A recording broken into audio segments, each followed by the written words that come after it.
Česká televize uvádí kanadský dokumentární film z cyklu Letecké katastrofy. Toto je skutečný příběh. Rekonstrukce vychází z přepisu záznamů pořízených během řízení letového provozu.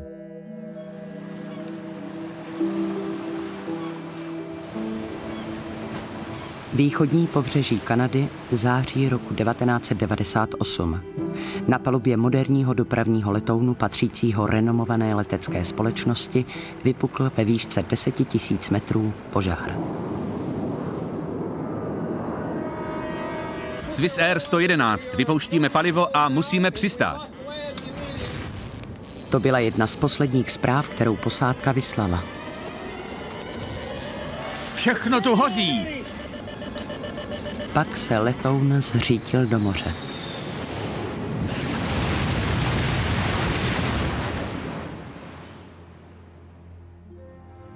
Zahynulo 229 lidí. Co způsobilo požár, bylo záhadou. Mnoho plavidel hlásilo lodím kanadského vojenského námořnictva, které byly na blízku, že nacházejí nová a nová těla obětí a opakovaně žádalo o další plastové pytle. Nyní, když skončila jedna z největších vyšetřovacích akcí v historii letectví, je konečně možné uvést všechny okolnosti, které stály v pozadí katastrofy letadla společnosti Swiss Air. Je to varování pro celý letecký průmysl, aby se už nikdy něco podobného nestalo. Vyšetřování této nehody bylo jedinečnou příležitostí pro posouzení bezpečnosti materiálů používaných v letadlech. Problém není jen v tom, že materiál může hořet, ale že hoří velmi rychle. Když na palubě opravdu hoří, čas pracuje proti vám.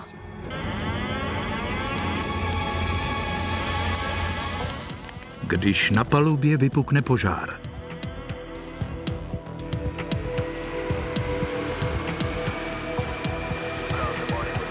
(2. září roku 1998, 8 hodin večer. Let číslo 111 společnosti Swiss Air je připraven k odletu z newyorského Kennedyho mezinárodního letiště na pravidelné lince do švýcarské Ženevy.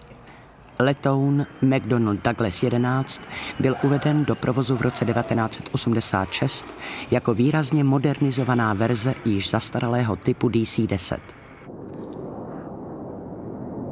Letoun MD-11 byl pokládán za jeden z nejspolehlivějších velkých dopravních letounů s tryskovým pohonem a švýcarští piloti patřili k nejlépe vycvičeným na světě. Začneme s přípravou? Odmrazování motoru? Není nutné. Rozumím, není nutné. Automat brzd? Na vzlet. Piloty letu číslo 111 byli kapitán Urs Zimmermann a první důstojník Stefan Lev. Swiss Air 111. Připraveni. Zimmermann se snažil udržovat v kokpitu uvolněnou atmosféru, ale byl známý i svým přesným dodržováním předpisů. Předletové úkony. Stlakové a náběžné klapky. Stlakové na 15 stupňů.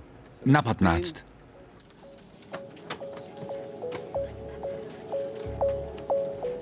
Na palubě bylo 215 cestujících a 14 členů posádky. Většinu pasažérů tvořili Francouzi, Američané a Švýcaři. 23letá Stefánie Šoová cestovala domů ke svým rodičům v Ženevě. Stefánie měla řadu předností. Byla velmi atraktivní a byla také velmi inteligentní. Dostala výhodnou nabídku na práci ve Světovém ekonomickém fóru, které má sídlo v Ženevě. A ona se chtěla ještě předtím, než do nového místa nastoupí, podívat na několik dní do New Yorku. Byla skvělá, naprosto skvělá. 20 hodin, 18 minut. Swiss Air 111, vzlet povolen. Vzlet povolen. Rozumím, Swiss Air 111. Z důvodů provozních postupů ovládali piloti Swiss Airu tah motorů společně, aby se při vzletu vyloučilo riziko jejich stažení. Přitahuji. Já také.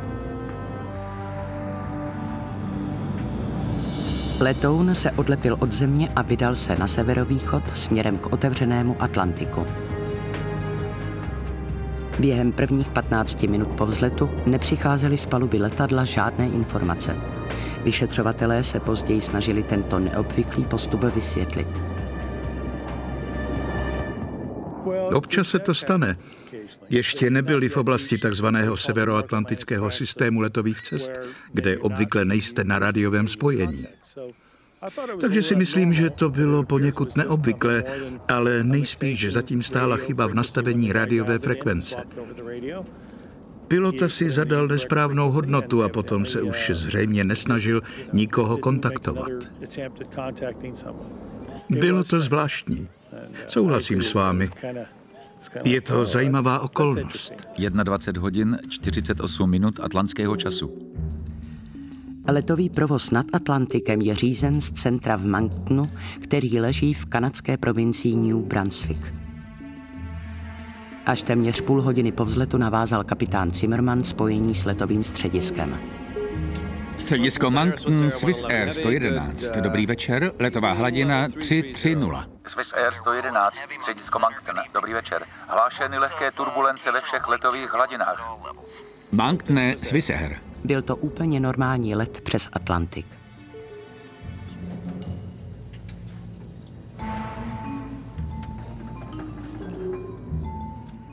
Pasažéři Swiss Airu v první třídě měli jako jedni z prvních na světě k dispozici novou službu.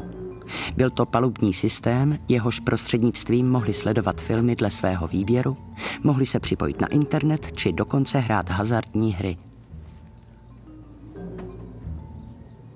V roce 1998 to byla úplná novinka. Společnost předpokládala, že přitáhne další zákazníky, tedy hlavně movité klienty, kteří jsou zvyklí využívat kreditní karty kdekoliv na světě. Jistě, bylo to atraktivní. Tato atrakce se však později stala předmětem sporů.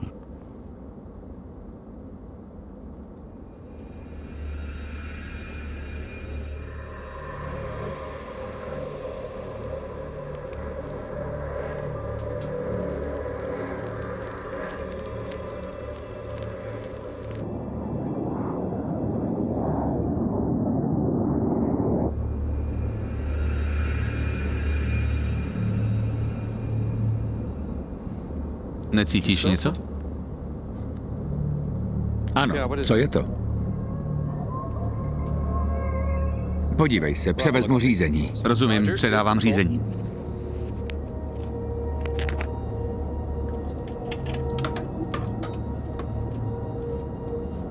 První důstojník Lév prohlédl prostor kolem ventilátoru klimatizace. Neškodné stopy kouře v klimatizačních systémech jsou totiž u dopravních letounů běžné.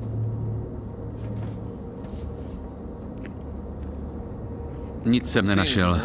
Nebude to nic vážného.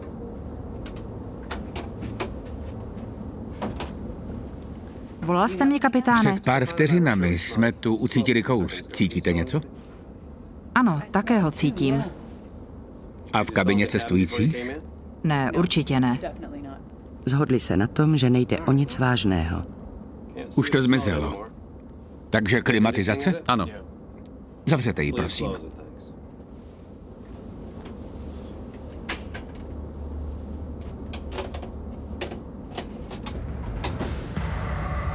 Piloti ovšem netušili, že za zavřenými klapkami se skrývá pekelný stroj. 22 hodin 13 minut. Za necelou minutu se kouř v kokpitu objevil znovu.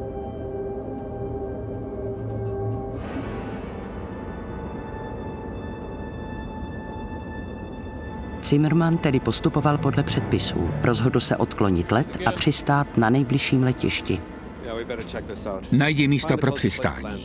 Budeme potřebovat navigační tabulky a počasí pro danou oblast. Boston je blízko.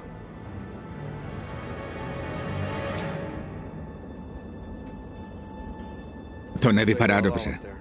Zimmermann zavolal řídící středisko v New Brunswicku.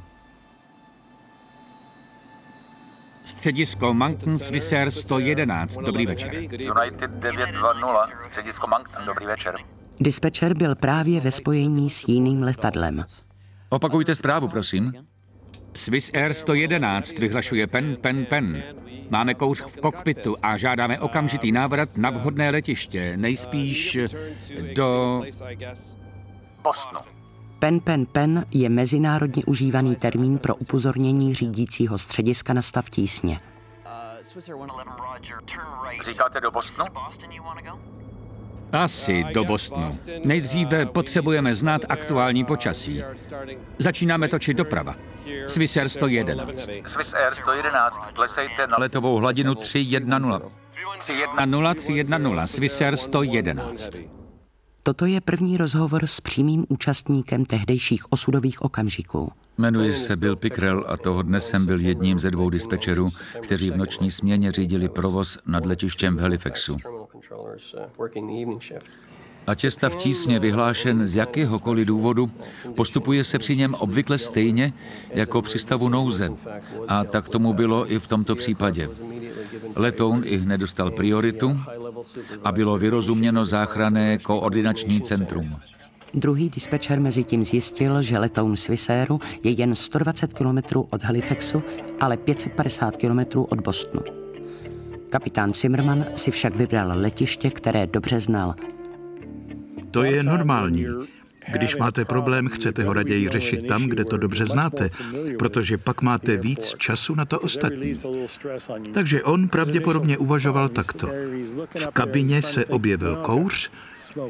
Jaké mohou být příčiny? Jak postupovat? Kde je nejbližší letiště s mechaniky od Swiss Airu? V Bostonu. Swiss Air 111? Swiss Air 111, mluvte. Nechcete raději letět do Halifaxu?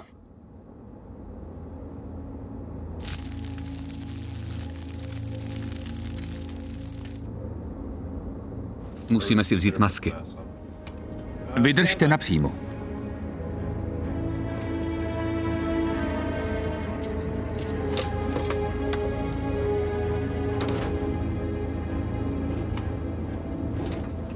S ohledem na polohu letounu Zimmerman usoudil, že v tomto okamžiku je lepší možností Halifax. Souhlasím, Swiss Air 111, letíme na Halifax. Swiss Air 111, rozumím. Sestupte na letovou hladinu 290. Hladina 290 do Halifaxu, Swiss Air 111. Posádce chtěl pomoci i pilot společnosti British Airways, který oblastí prolétával. Swiss Airu 111 od Speedbirda, 214. Můžu vám dát počasí v Halifaxu. Swiss Air 111, máme nasazené kyslíkové masky. Dávejte nám počasí. Swiss Air 111 začal sestupovat pod 9000 metrů, piloti měli letoun pod kontrolou. Let do Halifaxu potrvá asi 20 minut. Rozumím, Swiss Air 111, výškoměr 2980. Swiss Air 111, povolení k sestupu na 3000 metrů. Tlak pro letiště Halifax je 2980. 2980 a výška 3000 metrů. Můžete mi sdělit, kolik máte na palubě paliva? Zůstaňte napřímo, zjistím to. Speedbird 1506, vtasky napřímo. Speedbird 1506, rozumím. Dispečer vyřadil ze své evidence další letadlo. Do jeho kompetence spadaly lety ve vysokých výškách a protože letoun Swiss Airu sestupoval do Halifaxu, přenechal odpovědnost Billovi Pickrellovi. V té době bylo všechno normální. Dal jsem pilotovi počáteční povolení k sestupu a on požádal o setrvání ve střední výšce, aby mohli připravit kabinu cestujících na přistání, což zřejmě znamenalo, že potřebovali sklidit jídelní vozíky a nádobí. A pro mě to byl důkaz, že i když šlo o mimořádnou situaci, nevyhodnotili ji v té době jako stav nouze. Hlídej si rychlost, neklesej tak rychle. Rozumím.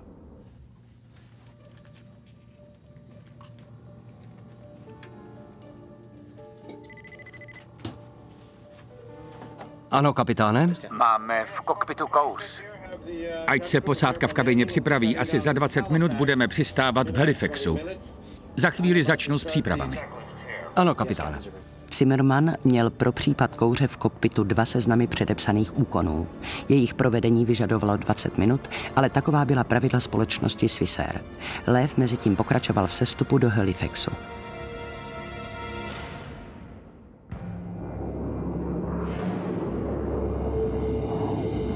Předávám radiovou korespondenci, než projdu předepsaný postup. 119-2 pro Swissair 111.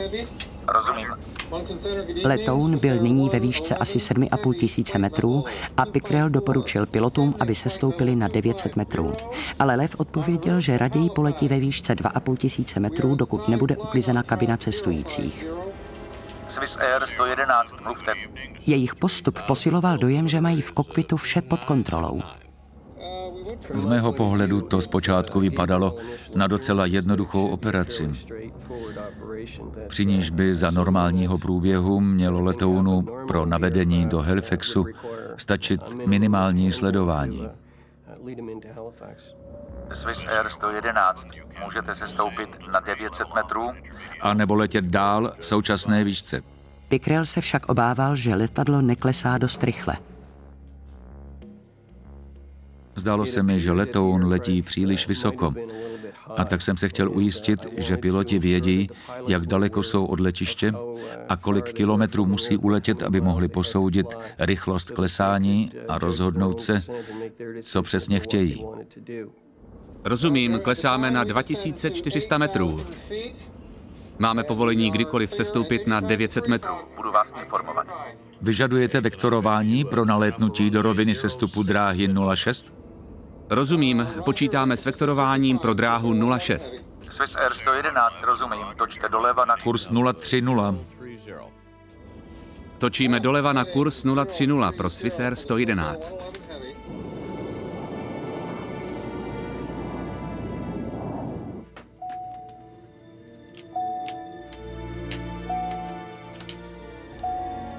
Kapitán Zimmermann potřeboval informace o neznámém letišti. Požádal proto stevardku, aby mu podala letovou brašnu.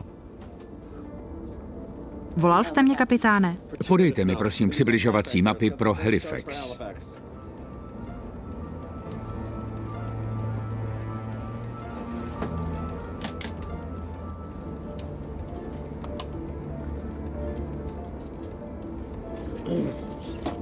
Děkuji vám. Ano, kapitáne.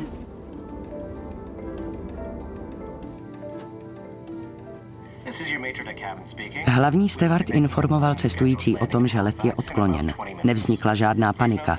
Letadlo letělo klidně a v kabině cestujících žádné známky kouře nebyly.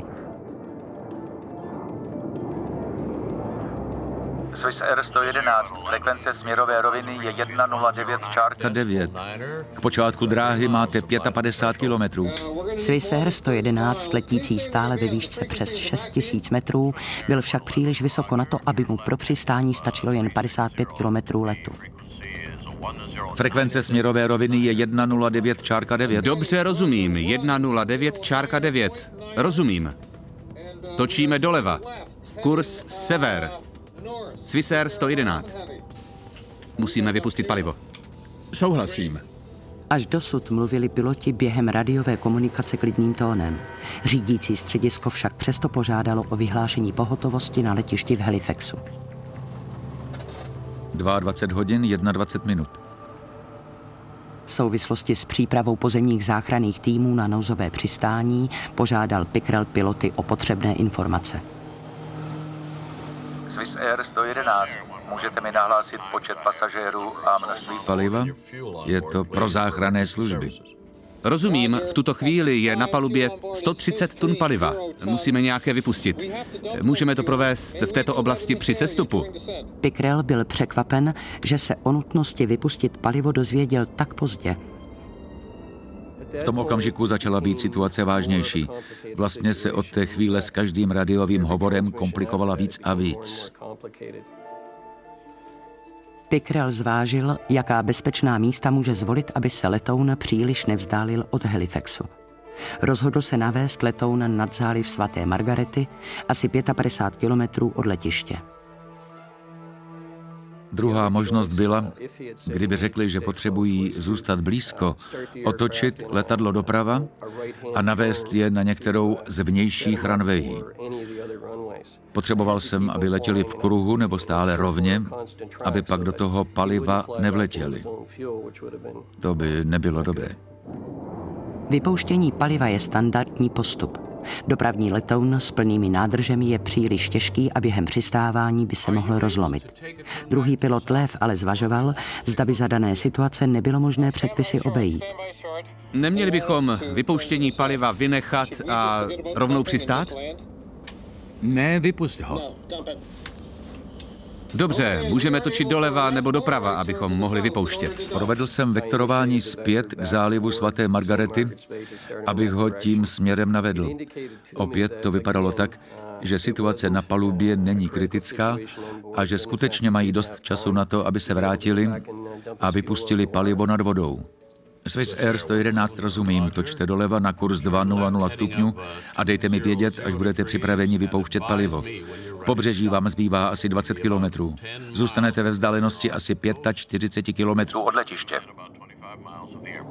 Rozumím, točíme doleva a z toho důvodu klesáme jen na 3000 metrů, abychom mohli vypustit palivo.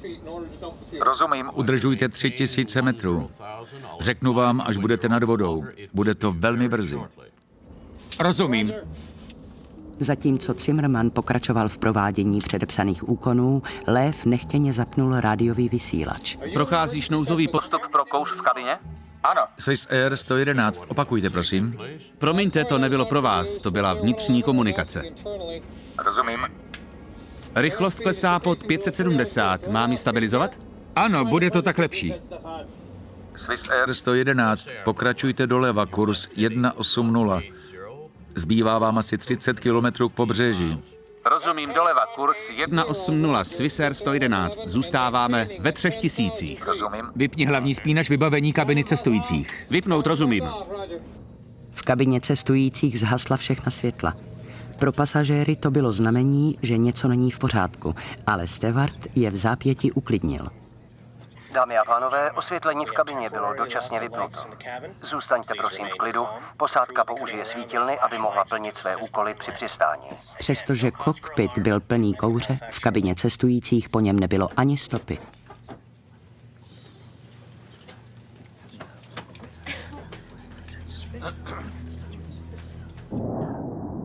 Zůstanete v dosahu maximálně 65 kilometrů od letiště pro případ, že byste se museli urychleně vrátit.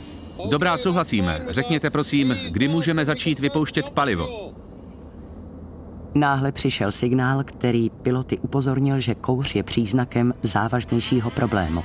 Autopilot se odpojil. Rozumím, autopilot odpojen. Swiss Air 111, musíme letoun řídit manuálně. Systém autopilotů se odpojil, protože počítače letounu zaregistrovaly neobvyklé vstupní údaje. Ty se pak proměnily ve změť chaotických dat.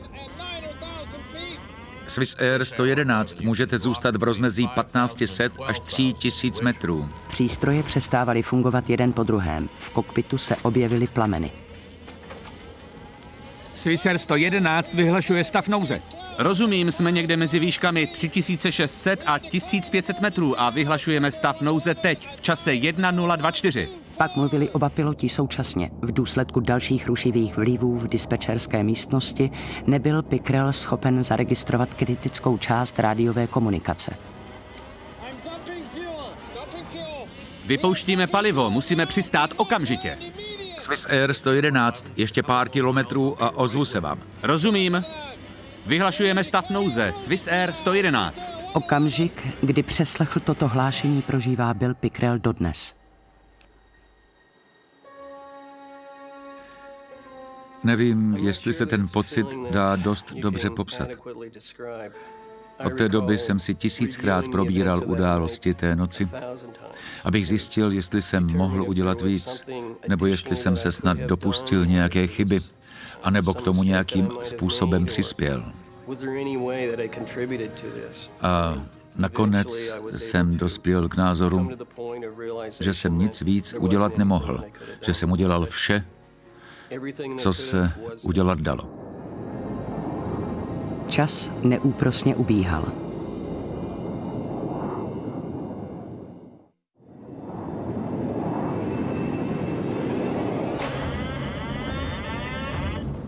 30 sekund poté, co vyhlásili stav nouze, museli piloti Swissair čelit opravdovému peklu. Všechny obrazovky zhasly. Letím podle náhradních přístrojů. Udržuji rychlost 300 km v hodině. Swissair 111, máte povolení zahájit vypouštění paliva. Ohlaste mi, až bude dokončeno.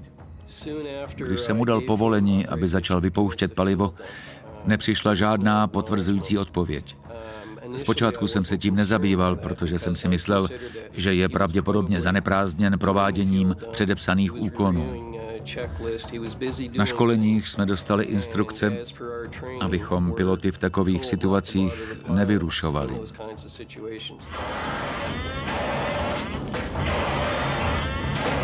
Swissair 111, potvrďte příjem povolení k vypouštění paliva.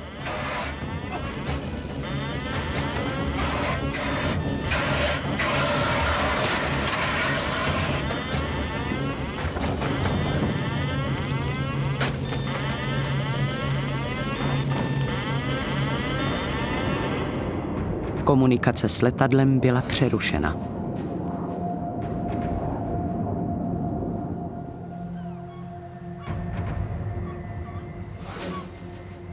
O 6 minut později uslyšeli obyvatelé pobřežní vesničky Peggy's Cove obrovský výbuch.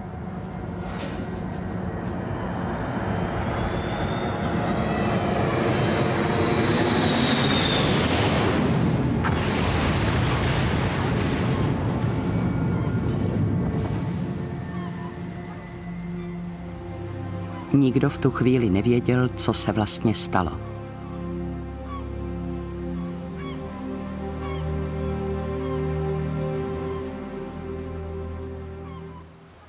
Byl to asi nejstrašnější pocit bezmoci, jaký člověk může zažít. Nemůžete dělat nic jiného, než sedět, sledovat cíl a doufat, že se obrátí směrem k letišti. K tomu ale nedošlo.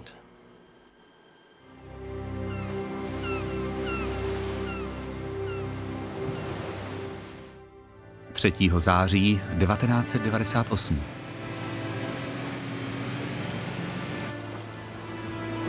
Následujícího rána se zachráncům naskytl hrůzný pohled na trosky letounu. Jen jedno tělo bylo nalezeno v neporušeném stavu.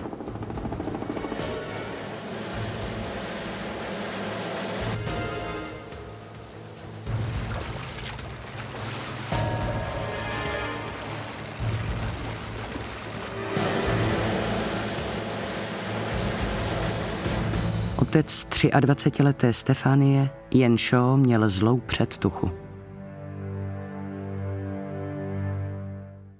Tu noc, kdy se měla vrátit, jsem byl z důvodů, které dodnes nedokážu vysvětlit, neklidný a nervózní.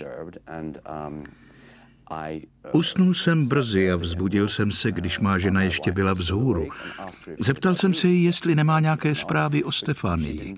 Řekla, že ne, ale věděli jsme, že letí tím letadlem a že určitě počítá s tím, že ji odvezu z letiště domů. Vstal jsem kolem 6. hodiny ženevského času a v televizi vysílali zprávu o zřícení letadla Swissairu na lince 111. Hned jsem věděl, že jsme ztratili dceru. Letový dispečer Bill Pickrell byl zdrcen.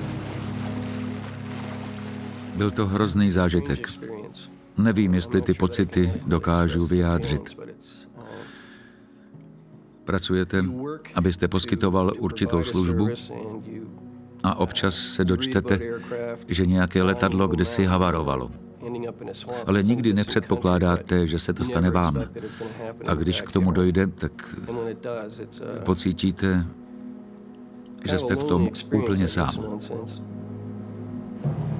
Kanadská komise pro bezpečnost v dopravě zahájila akci, která se stala nejrozsáhlejším vyšetřováním letecké nehody v historii.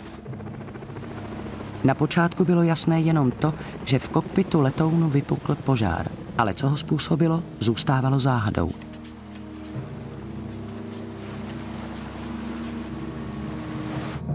Vyšetřování této nehody bylo velmi obtížné, protože jsme nejdříve museli vyzdvihnout vrak ze dna oceánu. Ležel v hloubce asi 55 metrů. Letoun se ovšem rozpadl na mnoho částí.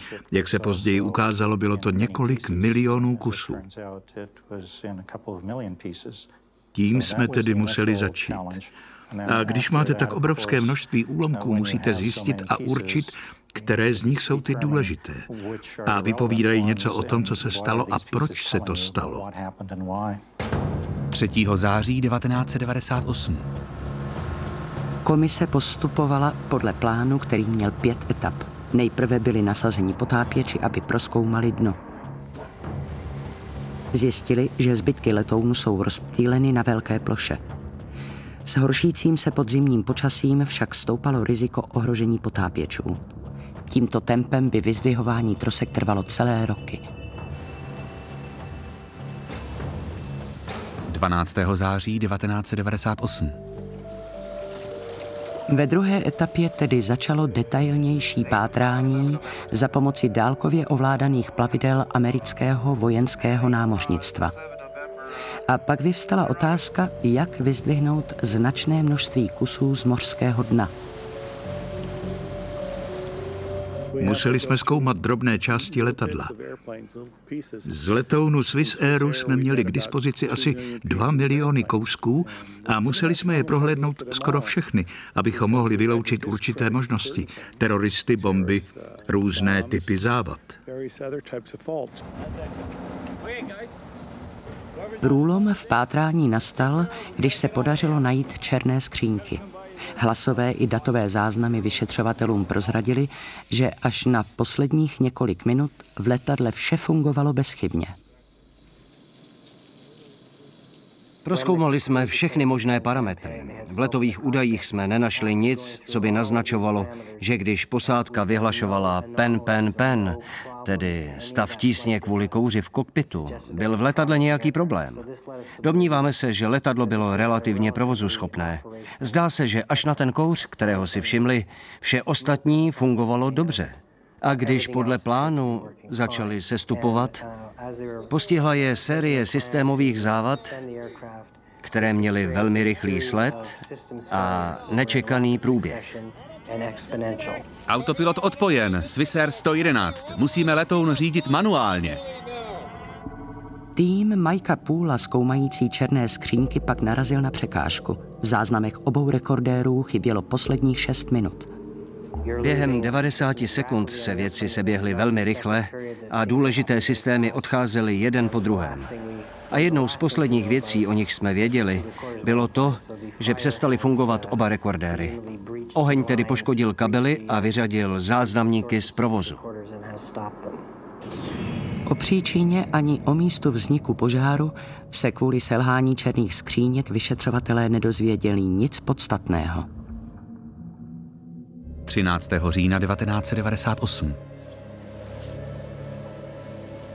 Ve třetí etapě byly pro hledání důkazního materiálu na mořském dně využity speciální nákladní lodě. Pochmurně vyhlížející pozůstatky letadla se jeden po druhém vynořovaly nad hladinu. Nejprve byly vyzdviženy motory, pak podvozek. To byly jedny z největších částí letounu, které byly nalezeny. To ostatní byly pouhé fragmenty. 21. října 1998. Ve čtvrté etapě byl nedaleký vojenský hangár využit jako provizorní laboratoř pro stále početnější tým soudních vyšetřovatelů. Zástupci amerického úřadu pro bezpečnost v dopravě, Boeingu, Swiss Airu a Královské kanadské jízdní policie spojili své síly. Části letounu přivážené nákladními automobily byly tříděny do různých kategorií. Brzy byla hala zcela zaplněna a vyšetřovatelé stáli před největším hlavolamem v historii letectví. Jediné, co věděli zcela jistě, bylo to, že se malý požár v kokpitu během několika minut změnil v katastrofu.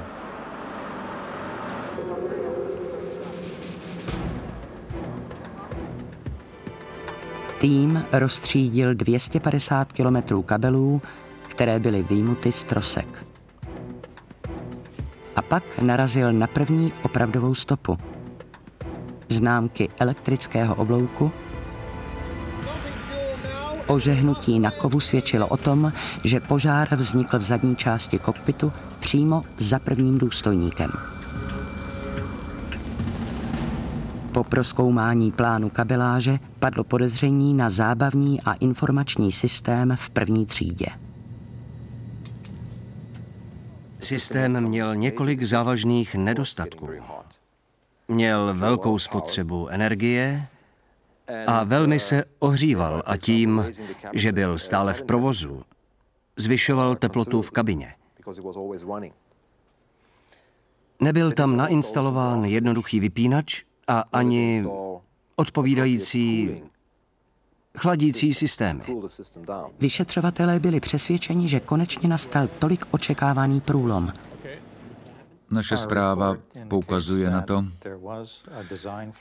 že palubní zábavní a informační systém instalovaný v první třídě nebyl správně integrován do elektrického systému letounu. Když kapitán Zimmermann vypnul hlavní spínač vybavení kabiny cestujících, měl tam být zcela odpojen přívod elektrického proudu, ale zábavní systém zůstal zapnutý. Když se zeptáte, tak vám většina pilotů řekne, jestliže stisknu hlavní spínač kabiny, vypnu všechno, co je za kokpitem. Budu mít všechno odpojené, takže se o to nemusím starat a můžu se soustředit jen na řízení letounu.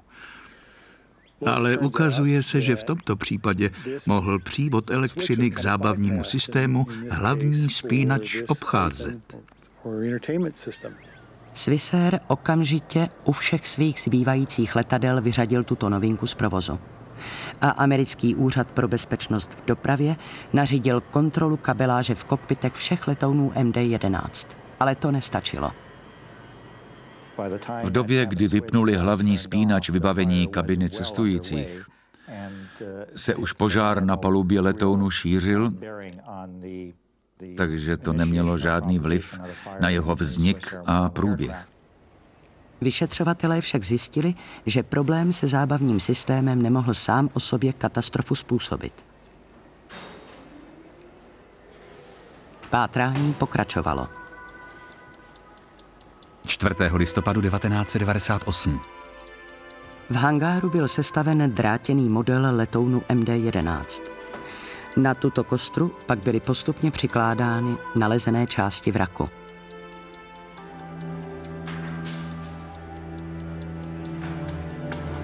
Rekonstrukce prokázala, že se požár šířil velkou rychlostí. Od kokpitu dozadu směrem ke kuchyňkám oddělení první třídy. Některé kovové části vykazovaly poškození teplotami až 600 stupňů Celsia. Během pokračujícího vyšetřování zazněly hlasy, že ke katastrofě mohlo přispět i jednání pilotů. Někteří odborníci tvrdili, že Zimmermannův a Lévův respekt k předpisům je možná stál život. Jsou dva rozdílné názory na řešení takovýchto situací. Jedni doporučují, přistávejte co nejdříve a pak, když budete mít čas, provádějte předepsané úkony. A druzí říkají, projděte předepsané úkony a když to nepomůže, co nejdříve přistaňte. To je ale v rozporu se základními pravidly létání, protože už v kurzech se budoucí piloti velmi brzy učí, že tam, kde je kouř, je i oheň. A oheň znamená přistát co nejdříve. Nouzové osvětlení zapnuto. Nouzové zapnuto. Seznam předepsaných úkonů nebyl bohužel napsán tak, aby jasně řekl okamžitě let odkloňte. Spíše říkal, pokusme se ten problém odstranit. Takže najednou máte veliký problém, který se objevil plíživě a který jste nečekali. Po sestavení časové souvislosti zjistili vyšetřovatelé, že Swissair 111 by nedoletěl do Halifaxu za žádných okolností. Prostě na to nebylo dost času.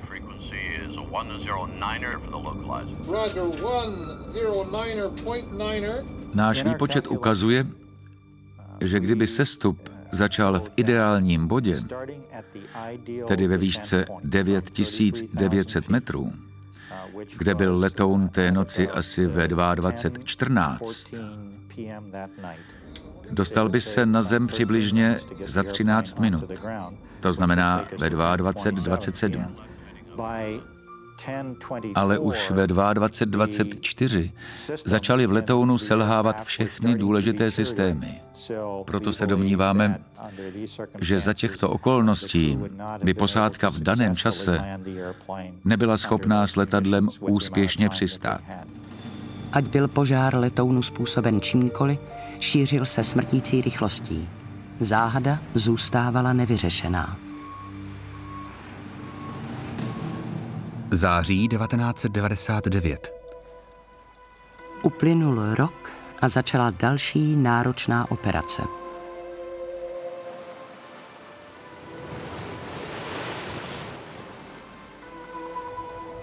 Vyšetřovací komise najala speciální záchrannou loď z Nizozemí.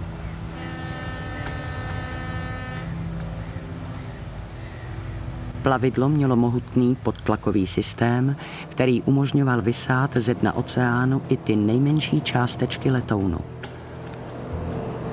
Směs mořské vody, bahna a částí vraku byla nasáta do centrálního nákladového prostoru. Odtud byl jeho obsah přečerpáván do speciálně vybudovaného rezervoáru na břehu. Když voda odtekla, našli vyšetřovatelé další miliony částí letadla. Kterákoliv z nich mohla být stopou odhalující příčinu katastrofického požáru. Začalo nové pečlivé třídění.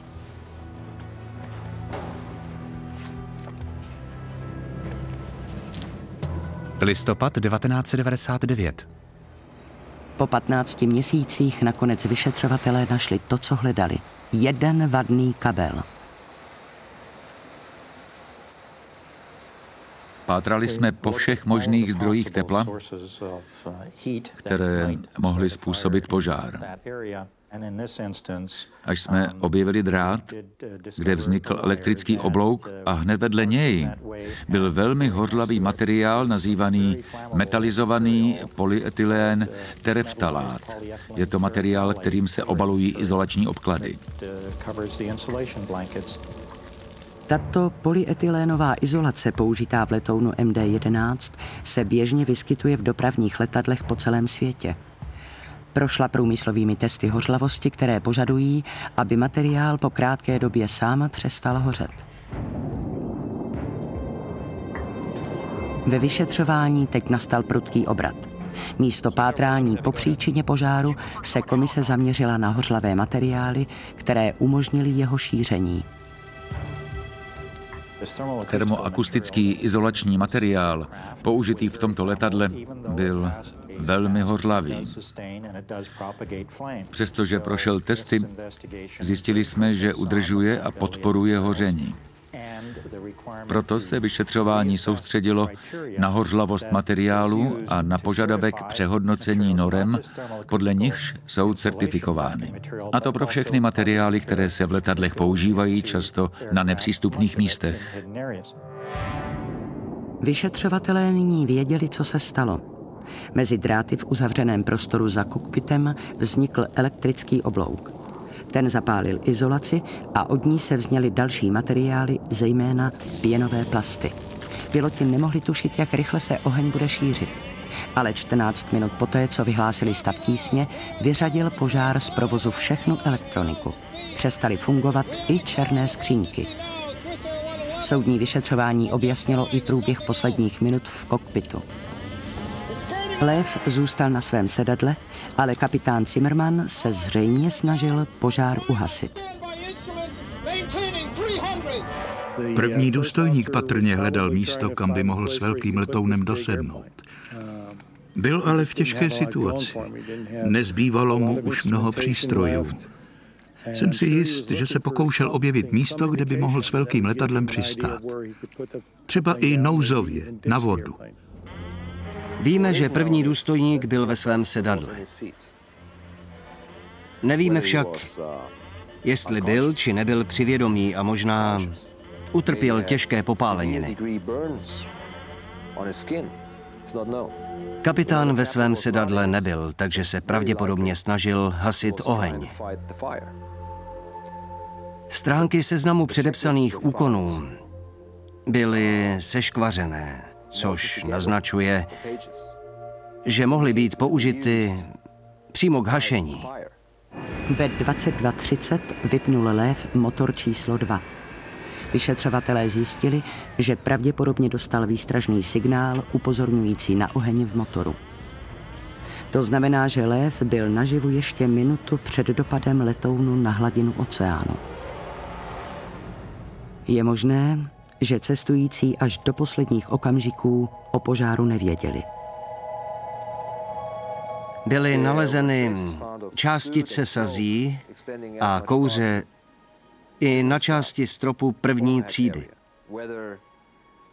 Nevíme ale, jestli pasažéři kouř cítili. Analýzy DNA neprokázaly žádné stopy těchto látek v jejich tělech. Letadlo dopadlo na hladinu rychlostí 900 km v hodině.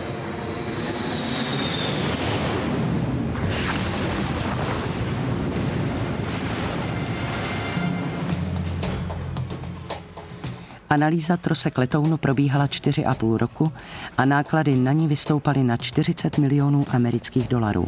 Závěr byl jednoznačný. Hořlavé materiály nepatří do dopravních letadel.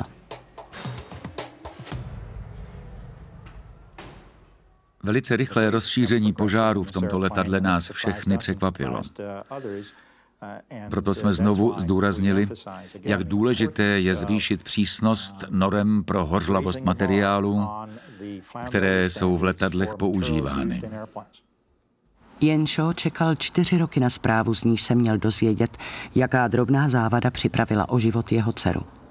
Ale pravda nijak nezmírnila jeho hněv vůči společnosti Swissair. Musí tu být nějaká odpovědnost. Jestliže se něčím proviníte, musíte za to nést odpovědnost. A musíte svůj pocit odpovědnosti projevit. Jinak se schováváte. A v tomto případě se schováváte za vlajku Švýcarska. Pokládám to za neuvěřitelné. Nakonec se Swissair rozhodl odstranit hořlavé izolace ze všech svých letadel. Změnil také předepsané postupy, aby bylo možné rychleji reagovat v nouzových situacích, kdy se v kokpitu objeví kouř. Swissair upravil všechny své letouny podle těchto pokynů. Kamery a kouřové detektory zabudovali i do nepřístupných oblastí, takže piloti se můžou podívat na malý monitor, kdykoliv se objeví výstraha upozorňující na kouř. A tím získají čas, který je v případě požáru ze všeho nejdůležitější. Zdánlivě příkladný Swissair pak v roce 2001 šokoval celý letecký svět, když pod tlakem finančních problémů vyhlásil úpadek.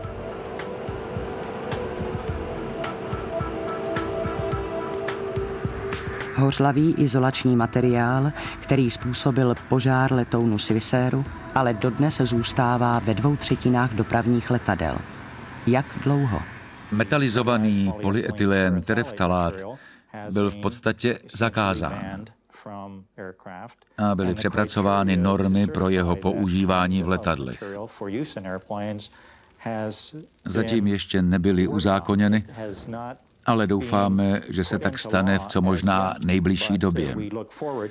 Takže normy budou přísnější.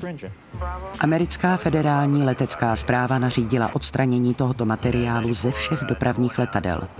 Tato zásadní úprava má zajistit, že to, co se stalo na palubě Swissairu, se již nikdy nebude opakovat. Letecké společnosti se to snaží odstranit, ale myslím, že to nedělají dost rychle. Je to pro ně veliké dilema.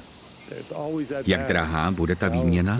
A budete něco měnit v letadle, kterého se za pár let chcete zbavit? Musíme žít v rámci reálných ekonomických možností.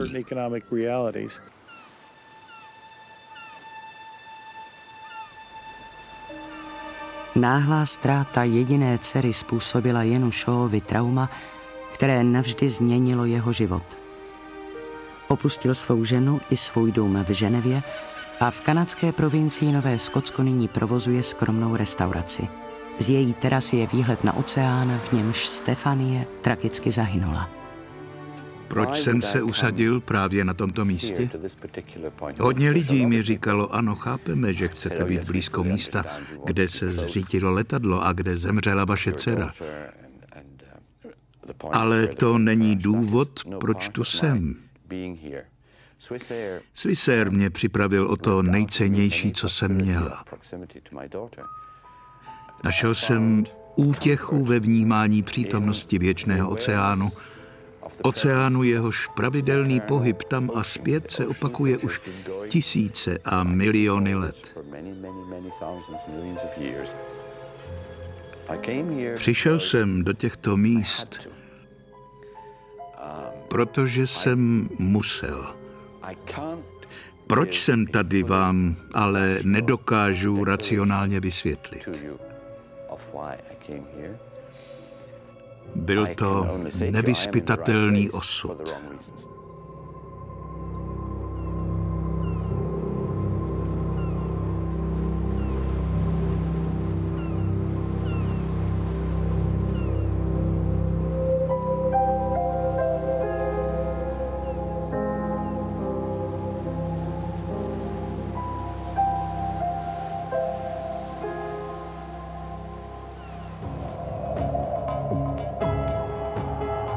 České znění připravili Jan Slabý, Václav Kvasnička, Jan Petrášek, Jaroslav Vejběra, Valerie Zavacká, Jana Hrušková, Jiří Plachý, Jiří Zavřel, Jan Wagner, Ladislav Cigánek, Svatopluk Šuler, Ladislav Krýsl, Ivan Vaňous, Zuzana Trimlová a Milan Pér.